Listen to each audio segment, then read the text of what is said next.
انسان کرتا ہے جو اللہ نے اسے طاقتیں دی ہے۔ یہ انسان کی خود کی ترقی کب ہوئی؟ جب یہ طاقتیں اللہ نے انسان کو دی ہے، انسان نے اس کا استعمال کیا۔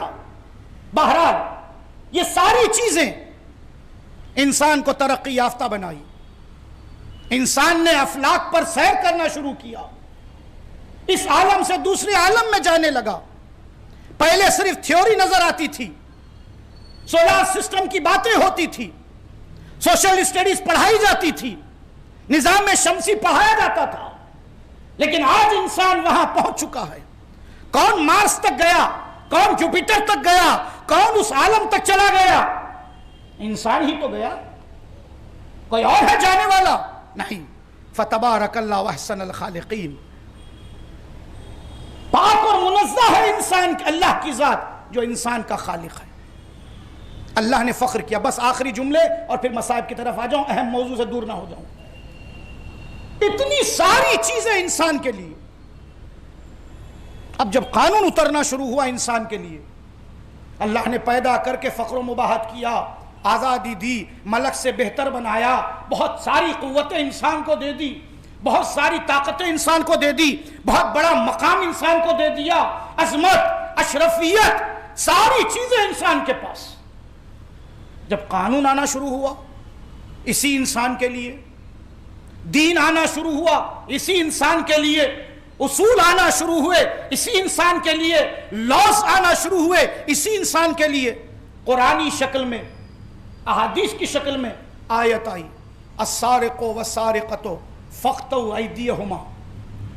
اللہ اکبر، سوچے، اللہ کہتا ہے چور اگر عورت ہو یا مرد، چوری کیا، 18 شرائط ہے، یہ بھی یاد رکھیے گا، فوری فیصلہ نہیں ہوتا ہے، 18 شرائط ہے، وہ پوری انشاءاللہ کسی اور موقع پر عرض کروں گا کہ وہ 18 شرطیں کیا ہے۔ چوری کرنے والا غلام ہے یا آزاد ہے، چوری کرنے والا مجبور تھا یا غیر مجبور تھا، چوری کرنے والا مرد ہے یا عورت ہے، چوری کرنے والا بالغ ہے یا غیر بالغ ہے، 18 شرطیں ہیں۔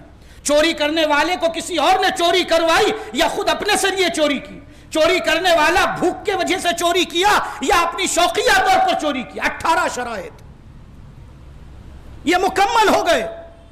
یہ پتا چلا کہ نہیں، یہ واقعاً چور ہے، اسلام کا حکم آیا فاقطعوا ایدیہما، اب اس کی انگلیوں کو کاٹو۔ اللہ اکبر، اللہ اکبر، خدایا تو فخر کر رہا ہے انسان پر، اور یہ حکم میں کر رہا ہے ہاتھ کاٹ دو، گردن اڑا دو، پہاڑ پہ سے پھینک دو، سنسار کر دو۔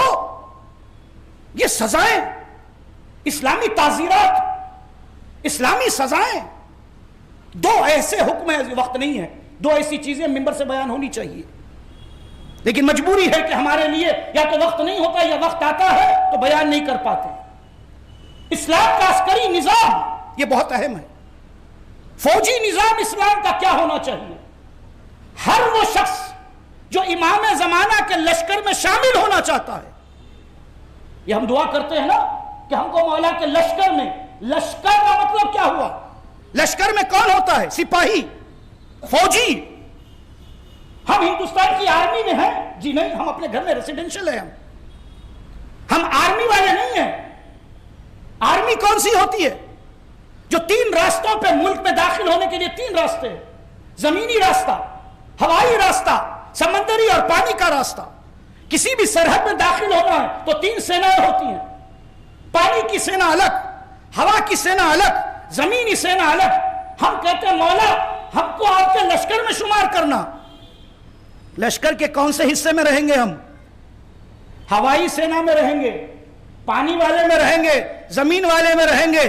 کچھ تو کیپیسٹی پیدا ہو، کچھ تو علامت پیدا ہو، تب جا کے لشکر میں بنیں گے۔ یہاں تو خالی ہاتھ فتح خاں، صلوات پڑھیے محمد اور آل محمد کی بارگاہ میں، کوئی تیاری نہیں ہے، اور کہہ کیا رہے ہیں لشکر میں شامل ہونا ہے۔ لشکری نظام کو بھی جانتے ہو یا نہیں جانتے ہو؟ فوجی نظام کو جانتے ہو یا نہیں جانتے ہو؟ فوج میں نظام ہوتا ہے، نظم ہوتا ہے، ایک سسٹم ہوتا ہے، وہاں پر آپ کو چوہ کرنے کی اجازت نہیں ہوتی ہے، چوہ چرا کی اجازت نہیں ہوتی،